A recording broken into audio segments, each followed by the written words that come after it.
Eu não vou falar como senadora eleita. Irmão, dá para acessar? Eu não vou falar como senadora eleita, nem como ex-ministra, eu vou falar como pastora. Eu estou muito feliz de estar aqui nessa noite. Os irmãos não têm ideia como foi importante para a gente vir aqui hoje. Não está fácil, irmãos. Não está fácil. E acredite, não é uma disputa política que nós estamos vivendo nesses dias. É uma guerra espiritual. E eu posso falar com autoridade nessa igreja. Primeiro, deixa eu cumprimentar todas vocês, autoridades, pastor, pastora, Gustavo, esposa, todos vocês. Que Deus abençoe. Morrendo de saudade do nosso bispo Abigail. Nossa bispa Nair não está aqui. Morrendo de saudade dela. E falando dele, eu quero falar da luta espiritual que nós estamos passando. Irmãos, eu estive aqui em 2014 e desafiei essa igreja a vir numa grande luta comigo para salvar crianças indígenas. Os irmãos lembram disso? Inclusive o nosso bispo colocou o anelzinho de coco no dedo. Ficou um tempo, eu tenho foto dele orando e o anelzinho de coco no dedo. Ele fez uma aliança com as crianças indígenas. E eu falei para os irmãos que estavam matando crianças no Brasil, que crianças indígenas com deficiência eram enterradas vivas no Brasil, crianças indígenas gêmeas ou filhos de mãe solteira. Tem 2 índios me acompanhando aqui hoje, estão sentados aqui no auditório, uma da Amazônia e um de Roraima. E eles estavam aqui comigo naquele dia. Inclusive mandaram uma mensagem agora chorando.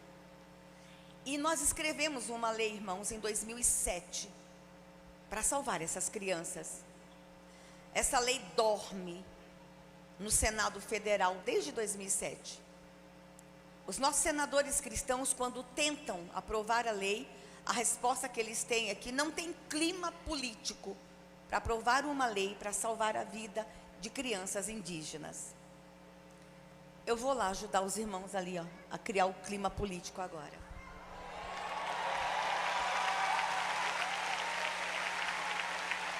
Ainda, crianças indígenas são assassinadas no Brasil em nome de uma cultura. E nós já fizemos tudo, irmãos. O presidente Bolsonaro, quando assumiu, ele disse: por onde nós vamos começar? Eu disse a ele: presidente, vamos começar pelas crianças. E nós começamos, irmãos. Nós já temos resultados incríveis para celebrar. Eu vou falar apenas um aqui. Quando Bolsonaro assumiu o Brasil, irmãos, e eu sei que hoje a gente teve uma conferência de criança. Essa é uma igreja que ama a criança. Essa é uma igreja que tem um trabalho incrível com criança.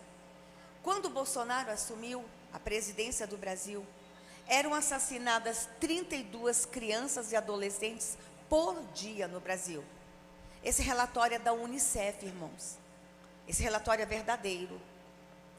Em 3 anos e meio de trabalho, ontem foi fechado o relatório, o número de crianças e adolescentes assassinados no Brasil, eu vou repetir, irmãos, preste atenção no que eu vou falar. O número de crianças assassinadas no Brasil, em 3 anos e meio do governo Bolsonaro, caiu 53%.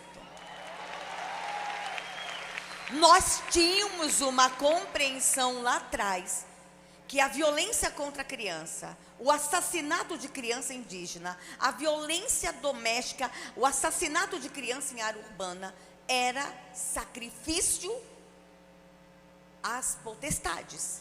E nós temos essa compreensão.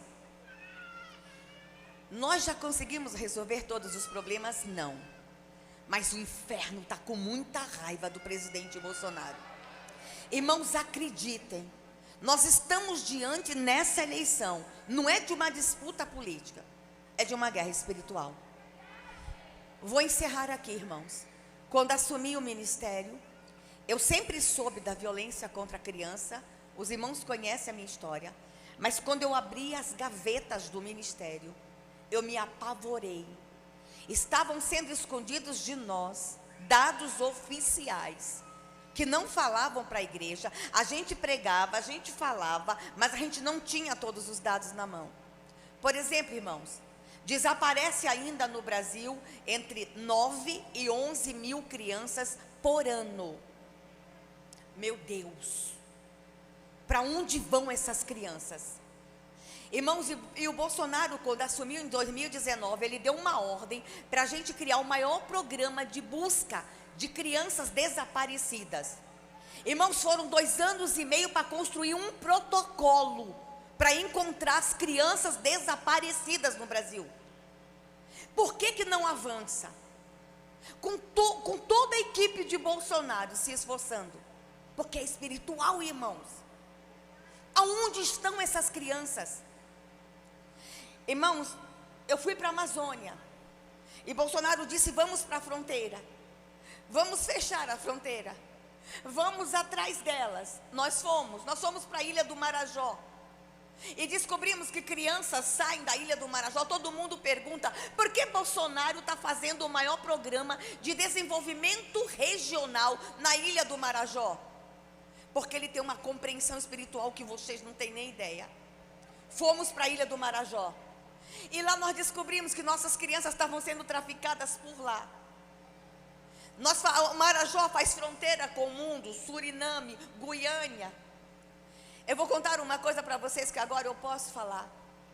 Nós temos imagens de crianças nossas brasileiras com 4 anos, 3 anos, que quando cruzam as fronteiras sequestradas, os seus dentinhos são arrancados para elas não morderem na hora do sexo oral.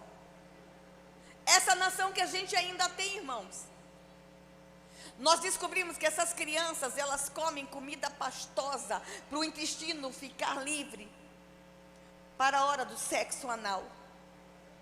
Bolsonaro disse: nós vamos atrás de todas elas. E o inferno se levantou contra esse homem. A guerra contra Bolsonaro, que a imprensa levantou, que o Supremo levantou, que o Congresso levantou, acreditem, não é uma guerra política, é uma guerra espiritual. E eu estou falando com a minha igreja, e eu tenho um manto constitucional para me expressar dentro da minha igreja. Tem coisas que eu não posso falar lá fora, mas aqui eu tenho a liberdade constitucional de manifestar a minha fé. Continuei abrindo as gavetas do ministério e descobri, irmãos, o horror. Eu descobri que nos últimos 7 anos no Brasil explodiu o estupro de recém-nascidos. Nós temos imagem lá no ministério, irmãos, de crianças de 8 dias sendo estupradas. Nós descobrimos que um vídeo de estupro de crianças custa entre 50 e 100 mil reais. Tem um crime organizado envolvido nisso. Tem sangue, tem morte, tem sacrifício. E Bolsonaro se levantou contra todas essas potestades. A gente agora, como igreja, a gente tem aqui uma decisão para tomar. A gente vai continuar esta luta e tirar essas crianças da mão de Moloque, ou nós vamos entregar essa nação? Irmãos, pelas crianças, Deus levantou um homem corajoso por elas. Eu não aguentava mais andar pelo Brasil e gritar. Não aguentava mais pedir: orem, orem. Alguém tenha que se levantar. E quem teve a coragem de se dispor e se levantar contra todos os ataques às crianças, a ideologia de gênero, o aborto, a pedofilia, o assassinato, a violência, foi um homem que era o improvável ser eleito presidente da República. Mas Deus tinha pressa.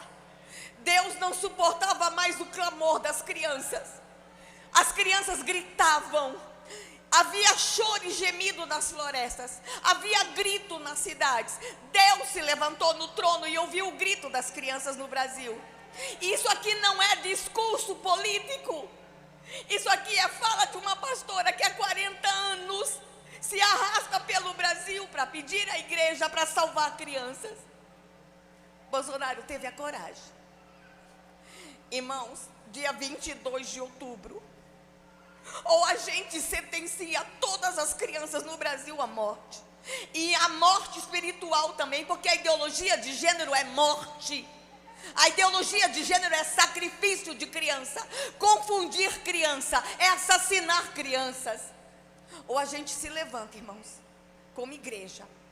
Ah, mas eu sou crente, religião não combina com política. Pastores, a guerra é outra, não é política, é espiritual. E Deus me traz na igreja Fama nessa noite. Celina disse que foi profético para ela, não foi, amiga. É profético para mim, porque eu sei que essa igreja é apaixonada por criança.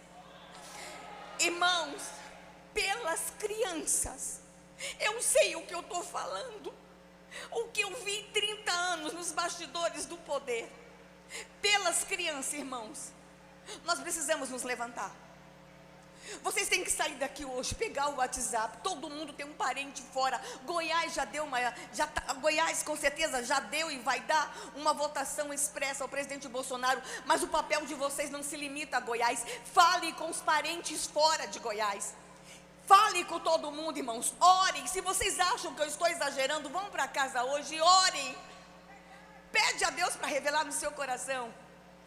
É guerra. Que Deus tenha piedade do meu presidente. Que Deus cubra ele com seu manto o tempo todo. Vocês não têm ideia o tamanho dos ataques. Vocês estão vendo essa mulher aqui, alegre, feliz? Vocês pensam que é isso? Vocês pensam que de madrugada essa mulher não chora? Vocês sabem o tamanho dos ataques? Não são ataques políticos, são ataques espirituais. O inferno odeia esse casal. Que Deus possa, irmãos, nos dar revelação. Eu só vou sair daqui dizendo: Deus, toque no coração dos irmãos. Que Deus nos dê a revelação. E aí, pastor, a Michele não veio sozinha não. Eu vou vir com Michele e o presidente. E nessa igreja, eu vou olhar para vocês e vou dizer: perdeu o inferno. Perdeu. Que o Senhor Deus abençoe essa igreja.